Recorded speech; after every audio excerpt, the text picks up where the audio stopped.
ಯಾಕೋ ಮೊಟಕಾಯ್ತು? ಈ ಪ್ರೇಮ್ ಈಗ ಬದಲಾ ಪ್ರೇಮ್ ಆಗಿದ್ದಾನೆ.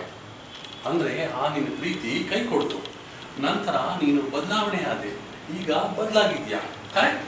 ನೋಡೋ, ಈ ಪ್ರೀತಿ ಆ ಕ್ಷಣದ ಆಕರ್ಷಣೆ, ನೋಟ, ಕಾಂತಿ, ಒಲಪು, ಸಂವೇದನೆ, ಏನೋ ಸ್ಪರ್ಶ, ಇವೆಲ್ಲ ಇಬ್ಬರ ಪ್ರೀತಿಯ ನಡುವೆ ನಡೆಯುತ್ತೆ. ಅಂದ್ರೆ ಪ್ರೀತಿ, ನಂತರ ಮದುವೆ, ನಂತರ ಬೋರಿಂಗ್, ಜಗಳ, ಕಷ್ಟ, ವೇದನೆ, ಇದೆಲ್ಲ ಆಮೇಲೆ ನಡೆಯುತ್ತೆ ಅಂತನಾ? ಹೌದು, ನಿಮಗೆ ನಾಲೆಜ್ ಇದೆ ಗುರು. ಗುಡ್. ಯಾರು ಪ್ರೀತಿಯ ಭಾವನೆ ಅದನ್ನು ಸಮಚಿತ್ತವಾಗಿ ಅರ್ಥ ಮಾಡ್ಕೊಳ್ತಾರೋ ಅವರೇ ನಿಜವಾದ ಪ್ರೇಮಿ, ನಂತರ ಆದರ್ಶ ದಂಪತಿಗಳು, ಅಲ್ವಾ? ನಿಜ ಗುರು, ನಿಜ.